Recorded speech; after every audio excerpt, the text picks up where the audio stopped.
안녕하세요 플레이어 여러분, 서혁준입니다. 게임업계 현업자들과 함께 게임 개발자, 취업 트렌드부터 미래까지 다양한 얘기들을 함께할 팟캐스트로 여러분들을 초대합니다.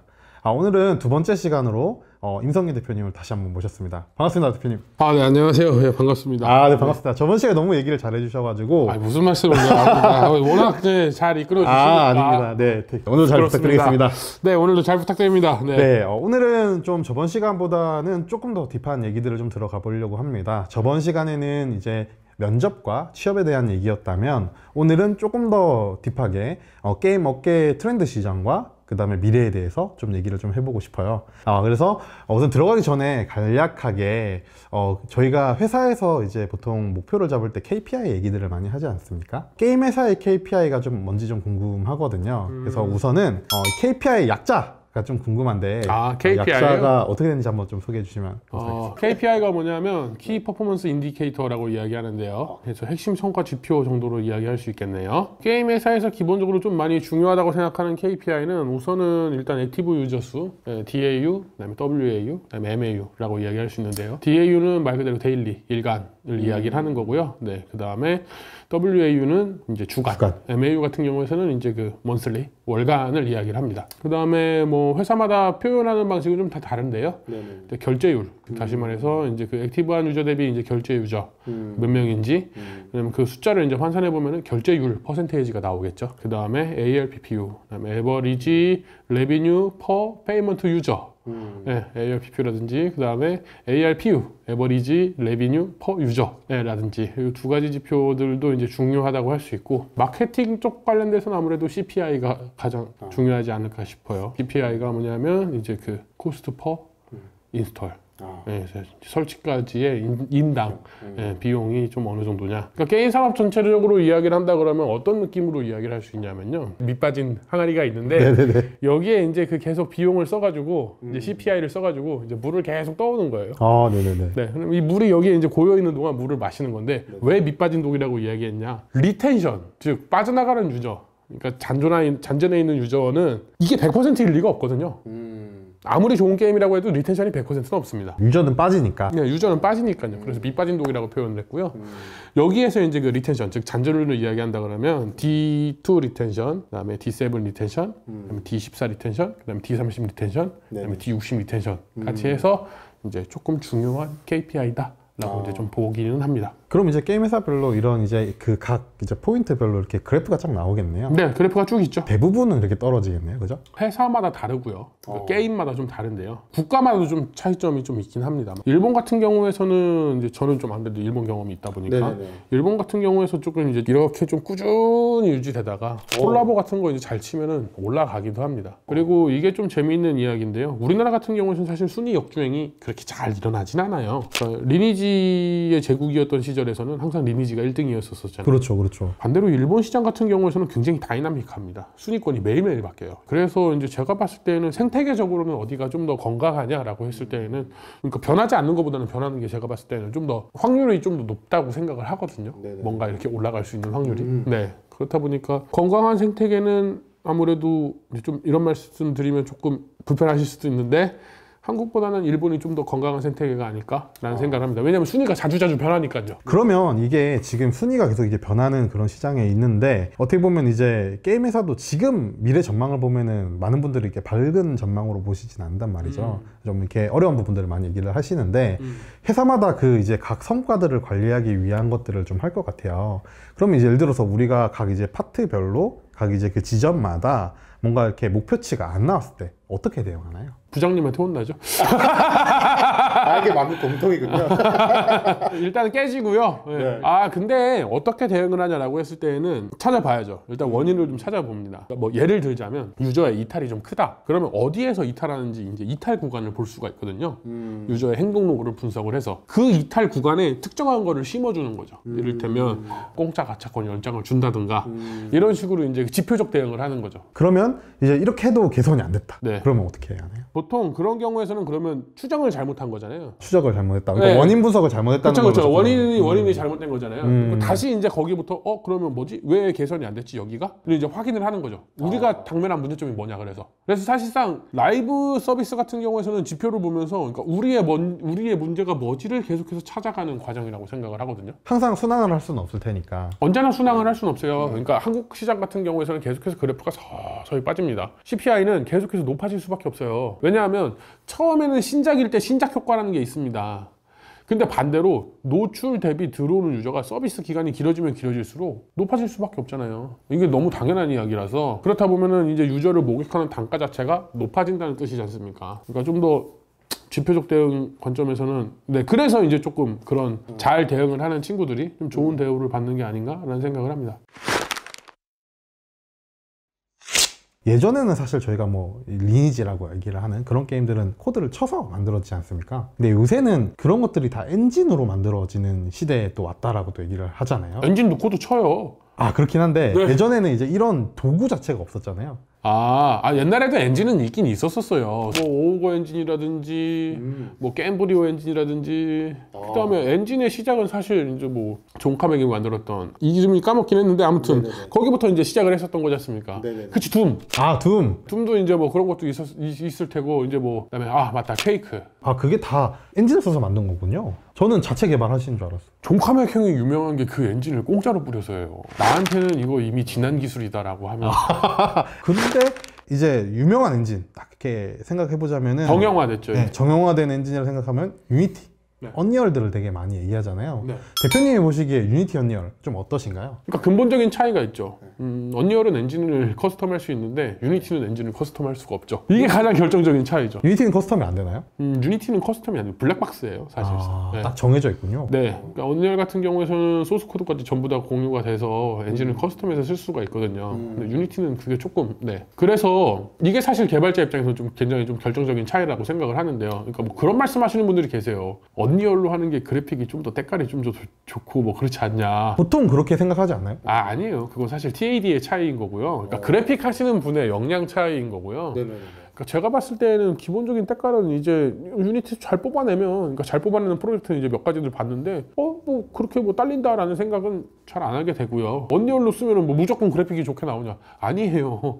그래픽을 그만큼 잘 쓸 수 있는 사람이 써야 되는 거예요. 그러니까 사실상 때깔의 차이는 제가 봤을 때는 유니티나 언리얼이나 큰 차이는 없다라고 생각을 하고요. 다만 이제 사용하는 언어, 이제 뭐 주류 언어라고 이야기하죠. 뭐 유니티도 이제 몇 가지 언어를 지원을 하긴 합니다만, C# 스크립트와 C++ 스크립트의 차이점이 있겠죠. 그러니까 굳이 이제 뭐 C#과 C++ 아니에요? 라고 이야기하는데 저는 사실 C# 스크립트랑 C++ 스크립트라고 생각을 하거든요. 왜냐하면 단내 프레임워크에서 돌아가는 진짜 C#은 아니잖아요. 이게 그렇죠. 유니티에서 돌아가는 그렇죠. 유니티에서 지원하는 것만 이제 사용할 수 있는 C#의 스크립트니까요.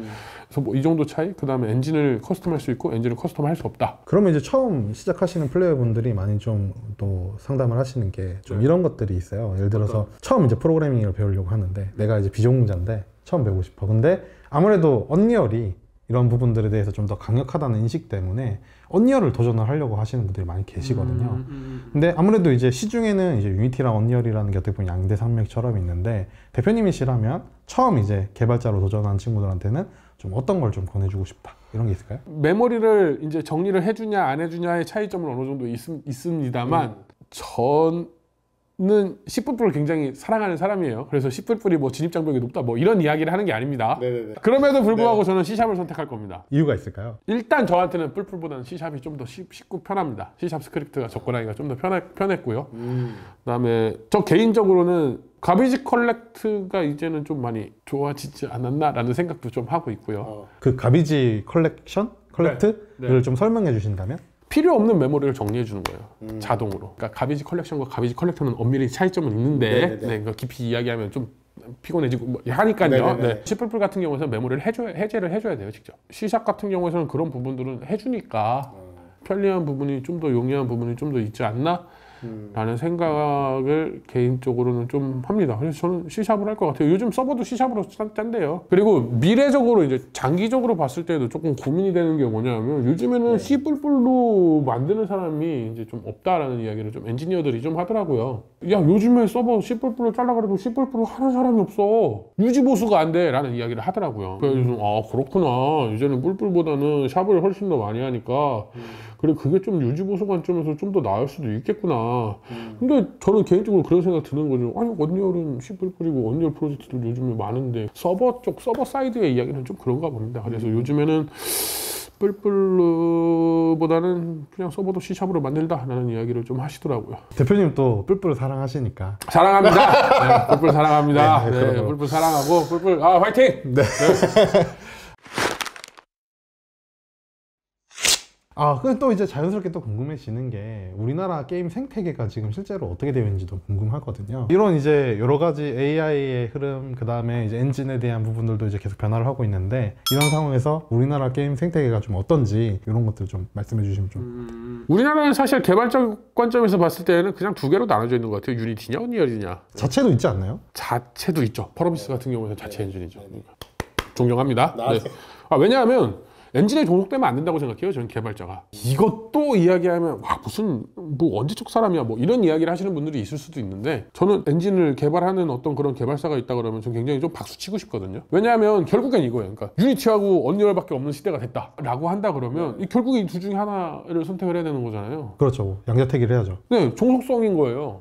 언제부터 게임 개발자들이 이랬냐? 우리는 그냥 우리가 엔진 만들어서 우리가 그냥 해가지고서 하는 사람들인데 유니티가 가격 정책 이상하게 내놨을 때에도 꺼져. 그럼 안 써. 우리 다음 프로젝트부터는 그냥 우리가 만들어서 할게. 라는 선택지가 될 수 있어야 되고 만약에 언리얼이 뭔가 좀 가격 정책이나 뭐 이상한 부분들이 좀 많다 그러면 꺼져. 우리 안 쓰고 이제 우리가 그냥 만들어서 할게. 라는 게 돼야 되지 않습니까? 그럼 이 종속화되어 있는 것도 어떻게 보면 좀 좋지는 않네요. 제가 봤을 때는 언젠가는 계속 종속화가 되다 보면 치명적인 문제점들이 나타나지 않을까라는 생각은 하고 있고요. 개발적인 관점에서 봤을 때는 그쵸. 그런 부분들은 약간 좀 더 자체 개발, 그러니까 뭐 좀 더 개발력에 있어서 그런 사이드, 그러니까 엔진 쪽 사이드에 있는 그런 회사들이 다양하게 있었으면 괜찮지 않을까라는 생각을 하는데 우리나라 게임 업계는 지금 현재 좀 개발적으로 봤을 때는 진짜 너무 양분화가 좀 되어 있는 것 같아요. 다음 좀 궁금한 질문은 우리나라 게임이 참 모바일 편중이 심하다 이런 얘기들 좀 많잖아요. 최근 스텔라 블레이드 잘 나가잖아요. 그렇죠. 근데 이제 피해 거짓이나 피해 거짓도 있고 네. 산나비도 있었고요. 네네. 네. 근데 이게 좀 특이한 케이스들을 제외하고 대부분 이제 모바일 게임 편중이 좀 심하다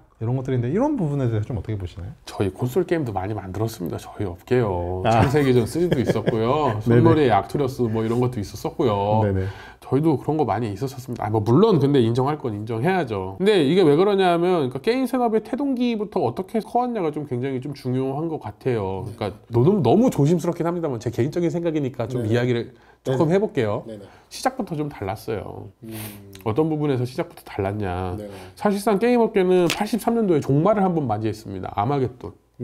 아타리 쇼크로. 네네. 쭉 그때 빠지면서. 네, 박살이 났었죠. 그걸 끄집어서 올린 게 사실 닌텐도고요. 그래서 닌텐도의 로트 테스트는 굉장히 꼼꼼하기로 유명하거든요. 그런 부분들이. 그래서 사실상 제2의 전성기를 이제 끄집어 올리고 마주하게 된 건 사실 일본 쪽이죠. 태동기는 북미 쪽이었지만. 네네네.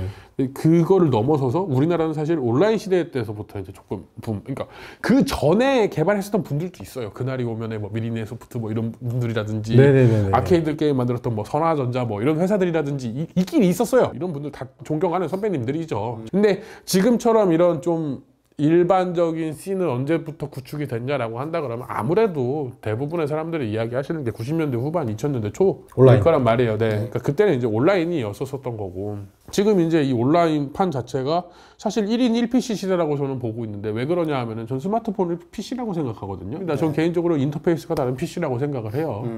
그렇다 보니까 이제 온라인에서 이제 스마트폰으로 넘어가면서 이제 스마트폰, 그러니까 즉 모바일로 이제 넘어오게 된 거죠. 그러니까 우리나라 같은 경우에는 사실상 어떻게 보면은 콘솔의 뿌리가 있었냐 없었냐라고 한다 그러면 이땐 조금 있긴 있었었는데 씬 자체가 약했다 이때는. 그 다음에 제가 군대에서 들었던 얘기인데요. 왜냐하면 93년도 이전에는 전자오락이라고 해서 유해매체였어가지고 게임을 만드는 것 자체가 불법이었다라고 이야기하시는 교수님이 계시더라고요. 그 말이 사실이라고 한다 그러면 사실상 굉장히 위험했었던 거죠. 그 전에는 게임을 만든다는 것 자체가. 근데 생각해보니까 그것도 일리는 있어요. 왜냐하면 군사정권 시절이었으니까요. 온라인을 또 사용하고 하는 것들이 더 네네. 그렇다 보니까 우리나라는 모바일 씬이 그쵸 지배적이긴 하죠. 온라인에서 왔고 온라인 다음 기로 넘어간 모바일이긴 하니까요. 근데 저는 어떻게 생각하냐면 이제는 우리나라에서도 재밌는 콘솔, 완성도 높은 콘솔을 만들고 있다고 생각을 합니다. 그래서 피해 거지리사시라든지 스텔라 블레이드라든지 뭐 이런 게임들, 붉은 사막도 이야기를 해야 되겠죠? 네. 붉은 사막 뭐 이런 게임들 같은 경우에서도 지금 이제 제가 봤을 때는 앞으로 훨씬 더 저희가 이제 그 걸음이 될 수 있다고 생각을 하고 있고요. 뭐 좋은 열매까지도 맺을 수 있다고 생각을 하고 있고요. 어떻게 보면 다각화가 이루어지는 과도기에 있었으면 좋겠다라고 생각을 합니다. 예, 지금 이게 과도기였으면 좋겠다. 다각화가 되는 과도기. 아무래도 이게 구동되어지는 환경이 바뀌면서 또 이게 태동기가 바뀌어가면서 게임이 즐길 수 있는 환경도 바뀐다는 부분들도 좀 동감하는 것 같습니다. 근데 또 하나 또 이렇게 비판이 나오는 부분이 뭐냐면 사실 과금 정책이거든요. 아무래도 예전에는 정액제로부터 이제 그런 게임들을 많이 이렇게 즐겨 왔었는데 최근에는 아무래도 이런 것들이 너무 해도 너무한 거 아니냐. 이런 부분들에 대해서는 좀 어떻게 생각하시는지요? 왜 이런 시련을 나한테 주는 거야? 여기까지 촬영할까요? 네. 이것도 그냥 제 개인적인 생각을 좀 말씀드리겠습니다. 네네네. 네. 일단 회사라고 한다 그러면 상품을 어떻게 뽑아내느냐에 따라서 이제 좀 방향성이 있어요. 그리고 제가 말씀드렸던 것 같은데 CPI는 점점 높아질 수밖에 없다고, 서비스하면 할수록. 그럼 결과적으로 CPI가 높아진다. 그러니까 즉 신규 모객을 할 수 있는 유저의 비용이 높아진다라고 하는 건 뭐냐면 기존에 있는 유저들한테서 매출을 뽑아내야 된다라는 이야기랑 같은 겁니다. 그 게임에서도 자선 사업가들은 아니니까요. 그러니까 저희가 선택할 수 있는 건 뭐냐면 ARPPU를 높이는 방식으로 가는 거예요. 왜? 기존에 있는 유저들한테 돈을 쓰는 사람들한테 더 많이 쓰게 하는 구조가 이제 조금, 그쵸? 진짜 여기까지 하고 싶은데. 그러면은 우리 시중에 많이 알고 있는 이제 모 게임사의 그런 과금 정책들에 대해서는 좀 어떻게 생각하시나요? 글쎄요, 그러니까 회사에서 할 수 있는 선택이라고 생각을 합니다. 물론 근데 플레이어분들이 보실 때는 좀 과도하게 비춰주는 부분들도 충분히 있을 거라고 생각을 합니다. 그러니까 엄밀히 말하면, 그쵸? 어떤 게임들이든 간에 그런 과금 정책을 선택했다라고 하는 부분, 전 결국 소비자의 판단, 그러니까 즉 플레이어분들의 판단이라고 생각을 하시거든요. 안 쓰면 돼요. 안 사면 됩니다. 불매운동 같은 거 많이 하시잖아요. 안 사요, 이런 것들. 결국에 그러면 그게 이 방식은 아니구나 라는 걸로 이제 될 테고요. 그다음에 대규모 환불 사태나 이런 것들도 많이 있었었고, 트럭 시위나 이런 것도 많이 있었었고, 제가 봤을 때는 요즘에 굉장히 행동을 적극적으로 해주신다고 생각을 하거든요, 플레이어 분들이. 저는 그게 좋은 모습이라고 생각을 합니다. 그러니까 왜 그러냐면 유저의 권리라고 하는 걸 이제 좀 고민을 해봐야 된다고 생각을 하거든요.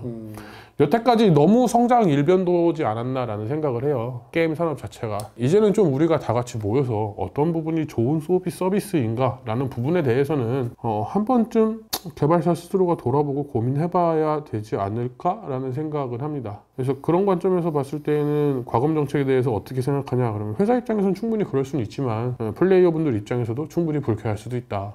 그러니까 이게 이래요 라고 이제 명확하게 딱 결론을 못 내주는 이유가 뭐냐면 너무 다양합니다, 사례들이. 그것도 그렇고 어느 한쪽한테 듣기 좋은 말만 하고 싶지는 않아요. 왜냐면 이건 다 같이 저희가 풀어나가야 할 문제, 숙제가 아닐까요? 생태계 관련해서 또 하나 좀 얘기 나누고 싶은 게 이제 중국 게임에 대한 얘기거든요. 네, 중국 게임 관련된 내용인데 사실 이제 좀 격세지감을 많이 느끼는 게 예전에는 사실 중국 게임 하면 좀 되게 뭔가 좀 어색함으로 많이 다가왔다면 요새는 어떻게 보면은 게임 되게 잘 만들었다 라는 생각들을 좀 하고 오히려 배울 점을 찾아야 되는 시점에 와 있지 않나 라는 생각들을 좀 하거든요. 중국 게임의 이런 좀 어떻게 보면 비약적인 발전, 어떻게 보면 대도약이라고도 할 수 있는데 이런 것들에 대해서 대표님은 좀 어떻게 생각하시는지. 처음부터 이길 수 없는 상대였다라고 생각을 합니다. 자본력과 인력을 갖추고 있는데 그걸 어떻게 이깁니까? 거기에 24시간 3교대 근무가 가능한 시스템이니까요. 그러니까 처음부터 좀 이기기는 좀 힘든 상대였다라는 생각을 하고요. 최초에 좀 아쉬웠다라고 이야기할 수 있는 건 뭐냐면 우리나라도 처음에 그랬어요. 우리나라도 처음에 만들었던 게임들 보면 아쉬운 부분들 굉장히 많이 있었습니다. 어떤 국가든지 그러니까 그 산업이 태동할 때에는 좀 부족한 부분들이 당연히 보이기 마련이죠. 네네. 그러면서 성장하는 거고요. 그렇게 성장하고 나서 그렇게 성숙되는 것이고요. 그래서 이제 뭐 여러 사람들이 이야기하는 게 아이 그래서 중국은 결국 외색을 입혔잖아. 일본풍 나게. 우리나라는 안 그런 게임. 똑같다. 네, 우리나라도 뭐 북미풍이냐 아니면 일본풍이냐 뭐 이런 식으로 이제 가는 건데 그러니까 뭐 김치풍이라고 할 만한 건 뭐 결국엔 뭐 MMORPG의 뭐 엘모 라이크 게임이면 뭐 김치풍인지 뭐 이런 것도 사실 저는 잘 모르겠거든요. 우리나라도 좀 비슷하게 갔었던 건 아닌가 성장하는 모습에서 그런 관점에서 비슷하게 생각을 하고 있고요. 그러니까 중국에 대한 비판을 하기보다는 저는 그렇게 생각합니다. 배울 점은 배워야죠. 말씀하신 부분에 대해서 굉장히 공감합니다. 최근에 나왔던 검은 신화 50이라든지 네네네. 뭐 이런 게임들 보면은 그렇지 우리도 잘했는데 중국 잘하는구나. 그다음에 중국 모바일 게임들 보면 요즘에 퀄리티 좋은 게 굉장히 많이 있거든요. 저도 중국 모바일 게임 많이 합니다. 저는 처음부터 이거 좀 큰 경쟁자가 될 수 있겠는데, 예, 그러니까 좀 센 라이벌이 될 수 있겠는데 라는 생각을 했는데 아니었죠. 처음부터 라이벌이 아니었던 거고 이미 까마득히 앞서갈 수 있었던 그런 포텐셜을 가지고 있었던 애였던 거고 예측대로 그만큼 앞서가고 있는 것 뿐이라고 생각을 하고 있고요.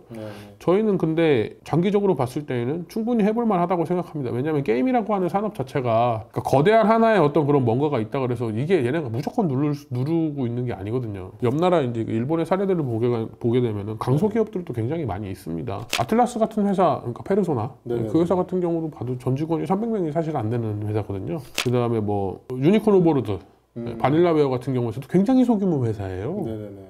그러니까 결론은 이제 결국 이게 규모의 싸움이 유리한 건 맞지만 또 게임 이런 생태계라고 하는 것이 꼭 규모만의 싸움이 있는 건 아니고 맞습니다. 강점을 가지고 있는 것들로 싸움할 수 있는 거니까. 유니크로 하면 된다라고 생각을 하고 있고요. 그러니까 뭐 스텔라 블레이드나 산나비, 그다음에 뭐 붉은 사막, 그다음에 이제 뭐 그 피해 거짓, 전 이런 것들이 앞으로도 이제 우리나라만의 어떤 그런 유니크들로 찾아갈 수 있는 그런 단초로서 작용을 해서 언젠가는 진짜 비벼볼 수 있는 그런 날이 올 수 있지 않을까. 네네. 뭐 이거는 뭐 저번 시간에 좀 연결되는 얘기긴 한데 그러면 이제 개발자의 시각으로 봤을 때 좀 어떤 기획자나 개발자가 지금 현 시대에 좀 맞는 개발자일까? 요즘 개발자다. 요즘 현 시대에 맞는 그런 생각은 좀 해봐야 되겠죠. 그러니까 기술이 이제 좀 새로운 기술들이 많이 나오잖아요. 이를테면 요즘에는 GPT가 출처까지도 자세히 잘 알려줘요. 다시 말해서 제가 봤을 때 요즘 생성형 AI를 안 쓴다라고 하는 거는 제가 봤을 때 좀 시대에 좀 뒤처지는 게 아닌가라는 생각을 저 개인적으로는 합니다. 그러니까 왜냐하면 생성형 AI가 일단 가져다 준 가장 큰 이점이 뭐냐면 검색의 시간을 획기적으로 줄여줬어요. 뭐 물론 얘네들이 뭐 할루시네이션 효과라고 이야기하는 게 좀 있긴 한데 근데 저는 할루시네이션이라고 생각하지 않습니다. 얘가 환각을 가질 수 있는 친구가 아니에요. 저는 그냥 헛소리 한다라고 생각을 하는데 근데 그런 부분들도 좀 있습니다만 반대로 굉장히 강력한 부분들도 있거든요. 이미 나와 있었던 자료를 찾는 부분이라든지 아니면 뭐 프로그래밍 언어나 뭐 이런 부분들에 대해서는 굉장히 좀 그쵸 강력한 부분들이 있습니다. 그럼 대표님 말씀해 주신 거라면은 이제 어떻게 보면 이제 시대의 흐름에 따라서 지금 이제 저희가 필요한 개발자라고 한다면 이제 그런 AI들의 기술에 대한 숙지 그리고 좀 숙련도가 있어야 된다. 저희 레벨에서는 그런 얘기를 해야 된다고 생각해서 무슨 얘기를 해야 되냐면 잘 쓰냐? 라는 이야기가 아니라 어떻게 쓰냐? 활용도를 어떻게 하고 있어? 라는 게 저는 굉장히 중요하다고 생각해요. 그러니까 일반적으로 개발자라고 한다 그러면 기본적으로 얘를 쓰는 방법들은 다 알고 있어요. 네, 저는 주변에서 안 쓰는 사람들을 못 봤거든요. 근데 그러면 활용을 어떻게 하고 있냐? 서로 이제 이런 걸 공유하고 뭐 저쩌고 할 수 있는 게 저는 굉장히 중요하다고 생각을 하거든요. 프롬프트를 잘 쓴다. 이건 별로 중요하지 않다고 생각해요. 프롬프트를 잘 쓰는 것보다 얘를 어떤 의도를 가지고 어떻게 활용하는가가 굉장히 중요하다고 생각을 하거든요. 자, 그러면 이거를 이제 각 포지션으로 옮겨봤을 때 게임 기획자랑 게임 개발자가 좀 가져야 될 역량들은 좀 어떤 것들이 있을까요? 기획자 같은 경우에서는 일단 전 GPT를 쓰면서 가장 많이 생각했었던 게 뭐냐면 좋은 질문을 해야 되는구나 라는 생각을 좀 많이 했어요. 그다음에 GPT가 강한 부분이라고 한다 그러면 최근에도 이제 그 엔지니어 한 분을 만나가지고서 좀 고기 꺼먹으면서 얘기를 좀 나눴었는데 그분도 그 얘기 하시는 거예요. 야, 이제 코드를 어떤 부분은 나보다 잘 짜! 그런 얘기를 하시더는 거예요. GPT가? 네, 그분은 경력이 거의 20년 차를 바라보시는데 네네. 그 얘기 들으면서 뭐 그런 것도 있을 수 있지 라고 하는데 저는 사실 최근에 좀 파이썬에 좀 관심을 많이 가지고 있거든요. 네, 파이썬에 좀 관심을 많이 가지고 있고 파이썬으로 좀 뭔가를 좀 해볼까? 라는 생각을 근래 들어서 좀 많이 하고 있는데 그러니까 그분이 그런 말씀 하시더라고요. 파이썬이라면은 GPT가 최고의 선생님이라고. 이유가 있을까요? 일단은 그 AI라는 것 자체가 파이썬 기반으로 이제 그 만들어진 거다라는 이제 이야기도 하시기도 하고, 그 다음에 AI 쪽에 있어서는 파이썬이 굉장히 좀 일반적으로 많이 쓰이는 분야라고 하더라고요. 그래서 이런 파이썬 언어 같은 경우에서는 GPT가 굉장히 잘할 거다. 정말 뛰어난 선생님이다. 그래가지고서 GPT 선생님한테 배우고 있습니다, 요즘. 그러면 이제 대표님께서는 어찌 보면 기획자 쪽에 더 가까우시니까 기획자로서의 좀 필요한 역량으로서 뭐 AI를 좀 이렇게 또 생각할 수 있을 것 같은데, 개발자로 접근을 했을 때는 또 어떤 역량들이 또 필요할까요? 개발자도 똑같지 않을까요? 사실 저희 회사의 CTO를 보면은 거의 뭐 간단한 것들은 그냥 GPT한테 야 네가 짜 그러면서 그냥 네, 그러니까 개발자한테도 시간을 많이 줄여주는 거죠. 어떤 시간을 많이 줄여주냐? 전에는 알고리즘이나 뭐 이런 부분들을 자기가 직접 생각하고 이 알고리즘을 검증하고 뭐 이런 시간들이 있었다라고 한다 그러면, 요즘에는 이제 거기서 그냥 뽑아내는 느낌이라 그래야 되나? 그럼 제가 이해한 게 맞을까요? 대표님이 얘기하신 좀 포커스는 어떻게 보면 좀 생산성. 정확합니다. 그러면 이제 기획자도 프로그래머도 이런 생산성을 어떻게 만들어내느냐, 이게 이제 좀 시대의 흐름이다. 네, 정확한 말씀입니다. 결국에는 A에서부터 Z까지 GPT가 잘 할 수 있을 거라고 저는 생각하지 않아요. 그러니까 인간을 100% 대처할 수 있을 거다라는 생각에 대해서는 저는 굉장히 좀 퀘스천이다, 저 개인적으로는. 네네네. 이 중간에 이 부분들에 있어서는 GPT를 쓰는 게 굉장히 시간적, 그러니까 생산성적인 부분에서는 강력하다라고 생각이 되는 거죠. 단적으로 예를 들어 볼까요? 엑셀에서 수식 짤 때 이제 더 이상 수식을 뭐 일일이 이렇게 뭐 여기에서 뭐 썸이프 뭐 하다 할 필요가 없어요. GPT한테 기능만 그냥 딱 쳐가지고서 엔터 딱 누르면 지가 알아서 짜줘요. 요새 저는 이제 PPT 막 하는 것도 이제 GPT한테 부탁을 하는데 그냥 다 짜주더라고요. 그래서 시간이 그냥 뭐 툭툭 치면 바로 나오니까 굉장히 절약되는 부분들도 좀 좋다고 느꼈었는데. 그렇죠. 그렇게 해서 절약된 그 시간에 다른 걸 하면 되는 거죠. 그러면 생산성을 더 획기적으로 늘릴 수 있는 것이죠. 저는 그렇게 봤을 때 굉장히 좋게 잘 활용하고 있는 방법이 아닌가라는 생각을 해요. 그러니까 물론 제가 지금 이 레벨에서 활용하고 있는 것도 있지만 이거보다 더 높은 레벨에서 활용하고 계신 분들도 분명히 있습니다.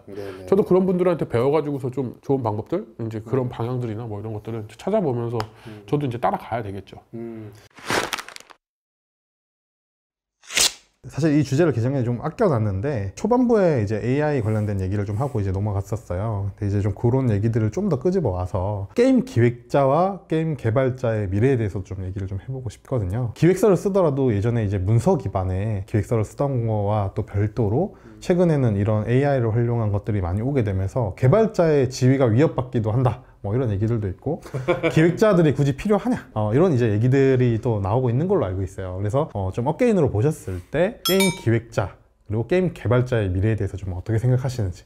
좀 긍정적이라고 생각을 하고요. 일단 기본적으로는 매우 긍정적이라고 생각을 하고 있고요. 지금 일자리를 구하시는 분들 입장에서는 제가 봤을 때 매우 긍정적이지 않나라는 생각을 합니다. 앞으로 10년 뒤를 생각을 해봤을 때도 매우 긍정적이지 않나라고 생각을 합니다. 그 이유가 왜 그러냐면요, 우리나라 같은 경우 인구는 줄어들고 있죠. 산업은 줄어들고 있나요? 산업은 제가 잘 모르겠습니다. 산업은 줄어들고 있지 않습니다. 코로나 이후로 잠깐 빠지긴 했어요. 그럼에도 불구하고 그렇게 꺼지진 않습니다. 계속해서 성숙기거든요. 사람은 줄었지만. 네, 매출은 코로나 대비해서 좀 줄었지만. 그러니까 무슨 말씀을 드리고 싶냐면, 코로나 특수 때문에 반짝 튄 거지. 사실 그 전이랑 또이또이거든요. 다시 말하자면 산업 자체가 한 번에 이렇게 훅 꺼지는 일은 한국판 아다리 쇼크가 오지 않는 이상은 현실적이지 않을 거다.